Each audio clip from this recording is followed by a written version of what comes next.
So, hello guys, welcome to Civil Duo. Myself Rohit Kumar Singh. As you know that I have secured All India rank 155 in GATE Civil 23 and also secured All India rank 40 in GATE Environment, that is in all 23. सो आज basically बात करेंगे हम लोग test series के related gate की जो test series है उसको कैसे अटेम्प्ट करना है, क्या प्रोसीजर होना चाहिए और उसका एक्चुअली में इम्पोर्टेंट क्या है। तो सबसे पहले बात करते हैं कि जैसे अभी गेट के लिए अप्रोक्स अपने के पास 20 डेज बचा हुआ है। तो 20 दिन में हम लोग क्या कर सकते हैं, अपना टारगेट होना चाहिए कि मैक्सिमम से मैक्सिमम फुल टेस्ट अटेम्प्ट करने का। और फुल टेस्ट से ही क्या होता है ना कि एक रियल फील मिलता है एग्जाम का। तो फुल टेस्ट अटेम्प्ट करना, और मैं ऐसा प्री एज्यूम कर रहा हूँ कि आप लोगों ने मेड इजी और टेक्स्ट बुक का टेस्ट सीरीज आप लोगों के पास होगा।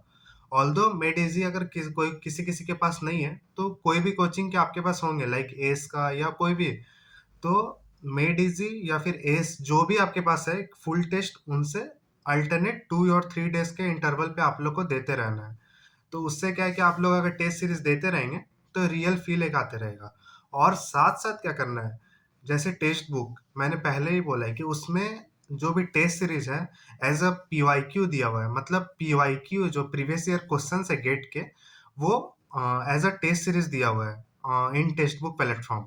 तो वहाँ पे क्या है कि आप लोगों को जैसे पीवाईक्यू आप लोगों ने पहले तो बनाया ही होगा, लेकिन एग्जाम से कुछ दिन पहले भी अगर आप पीवाईक्यू को रिवाइज कर लेते हैं तो वो एक बहुत बेनिफिट होगा।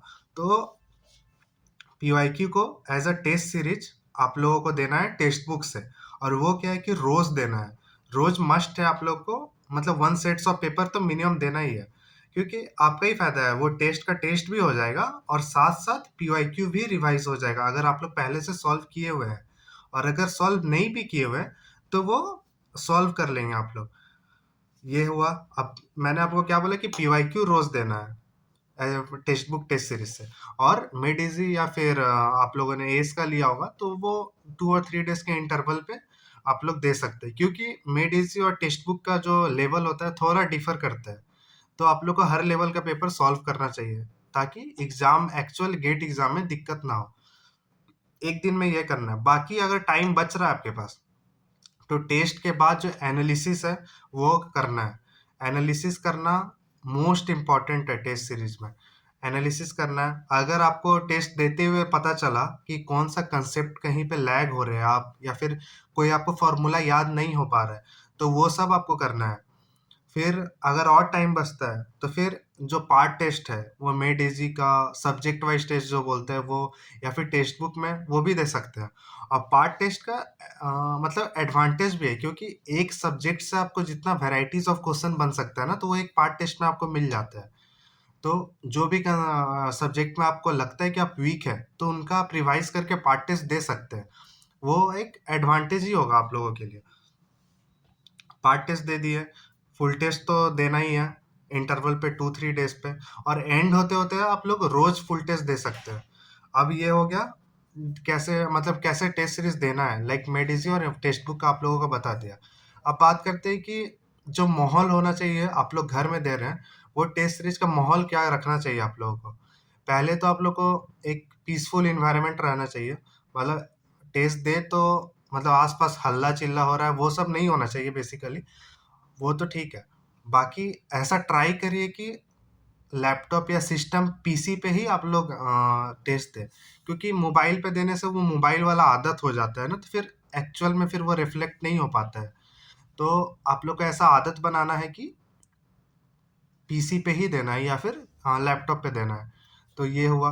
फिर उसके बाद और क्या है कि जैसे अभी आप लोग का एडमिट कार्ड आ गया होगा, तो उसमें आपको पता चल गया होगा कि मॉर्निंग शिफ्ट है या इवनिंग शिफ्ट है, दैट इज आफ्टरनून शिफ्ट है। तो आप लोग उसी टाइम पे टेस्ट दें।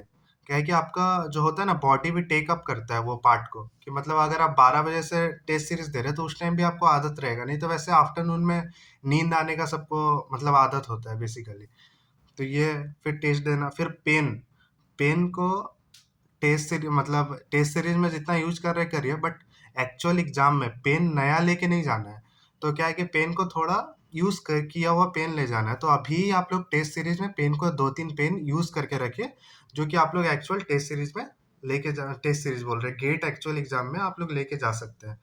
पेन हो गया, एडमिट कार्ड का टाइमिंग मैच होके उसी टाइम पे टेस्ट सीरीज देने का एक प्रैक्टिस करिए। फिर लाइक गेट में आपको अभी क्या होगा कि पेपर टफ आ रहा होगा, टेस्ट सीरीज का बोल रहा हूँ, पेपर टफ आए इजी आए तो उससे कोई फर्क नहीं पड़ता है। आपको बस टेस्ट देना है, और टेस्ट इसलिए देना है कि आपका मार्क्स आए वो मैटर ही नहीं करता है। आपका बेसिकली क्या है कि यहाँ पे जितना ज़्यादा गलती हो जाए वो बहुत एडवांटेज है। यहाँ पे अगर जितना ज़्यादा गलती हो रहा है ना, तो वो गलती आप ऐसा फोकस करिए कि वो गलती फिर से रिपीट ना हो। अगर रिपीट हो भी रहा है तो एक दो टेस्ट सीरीज में ठीक है, एक्चुअल गेट में उसको रिपीट ना होने देना है। इसलिए टेस्ट सीरीज का इंपॉर्टेंस वही है कि मतलब मार्क्स को हमको नहीं देखना है, मार्क्स को सोचना भी नहीं है। आउट ऑफ 100 अगर 40-45 भी आ रहा है तो ठीक है, मार्क्स आपको देखना नहीं है। यहाँ मार्क्स लाके टेस्ट सीरीज में मार्क्स लाके कोई फायदा भी नहीं है। तो आपको बेसिकली यहाँ पे मार्क्स नहीं लाना है, यहाँ पे जितना गलती कर हो रहा है कर होने दीजिए। और मैंने पहले बता चुका है कि जैसे आप लोग को एक डायरी बनाने बोला था कि जो भी मिस्टेक्स हो रहा है उसको नोट डाउन करने के लिए, तो आप लोग मे भी कर रहे होंगे। और अगर आप नहीं भी किए हैं तो अभी से भी 1 मंथ जो टाइम है, दैट मतलब 20 दिन की जो बात टाइम है, तो 20 दिन में भी आप लोग वो नोट डाउन कर सकते हैं। और जो नोट डाउन कर रहे हैं ना, उनको रिपीट ध्यान में रिवाइज करते रहना है कि ये गलती दोबारा ना हो। ये मैंने मतलब मोस्ट इम्पोर्टेंट पॉइंट बता रहा हूँ कि ये गलती अभी अगर आप लोग नोट डाउन कर रहे हैं तो वो पक्का रिपीट नहीं होगा, अगर आप लोग उसको रिवाइज करते रहेंगे तो। फिर मार्क्स को तो मैंने बताया नहीं देखना है। और बाकी अगर टेस्ट सीरीज देने के बाद, ऐसा नहीं है कि टेस्ट सीरीज देने के बाद हम लोग उसको छोड़ देंगे। टेस्ट सीरीज देने के बाद जो मोस्ट इम्पॉर्टेंट चीज़ होता है वो उसका एनालिसिस होता है। तो एनालिसिस आपको मस्ट करना है, like starting from first question to end सब क्वेश्चन का एनालिसिस करना है। अगर आपसे जो बन गया वो तो ठीक है, जो नहीं बना उसका रीज़न आपको पता होगा क्यों नहीं बना है। अगर वो out of the box question है तो ठीक है, वो नहीं बनेगा। बट अगर फॉर्मूला याद नहीं आया या आपको कंसेप्ट वहाँ पे मिसिंग हुआ, तो वो सब आपको ध्यान में रखना है। वो सब बेसिकली रोज रिवाइज करना है आपको। और पार्ट टेस्ट को तो मैंने बताया कि जिस सब्जेक्ट में आपको वीक है वो सब पार्ट टेस्ट आप लोग देते रहिए। और अगर टाइम बचता है तो कोशिश करिए कि जितना पार्ट टेस्ट है पूरा अटेम्प्ट करें, और मिनिमम 7 to 8 फुल टेस्ट तो होना ही चाहिए। और टेक्स्ट बुक का PYQ वो बहुत मस्त है, वो देते रहिए। तो टेस्ट सीरीज का बस मैंने ये एक फंडा बता दिया कि कैसे था, क्या था, कैसे देना चाहिए, या फिर उसका इम्पोर्टेंट क्या है। इम्पोर्टेंट जो टेस्ट सीरीज का है वो उसका एनालिसिस है और गलती से सीखना है। यही सबसे बड़ा एडवांटेज है टेस्ट सीरीज का। लोग इसलिए टेस्ट सीरीज देते हैं कि यहाँ पे गलती हो जाए, वो बाद में ना हो कभी गलती, या एक्चुअल एग्जाम में वो गलती ना हो, इसलिए टेस्ट सीरीज देते हैं। तो गाइज आप लोग प्रिपेयर करते रहिए गेट के लिए। All the best. अगर आप लोग को और भी कुछ डाउट होता है तो मैं टेलीग्राम का लिंक डिस्क्रिप्शन में दे दूंगा, आप लोग वहाँ ज्वाइन कर सकते हैं। So all the best guys.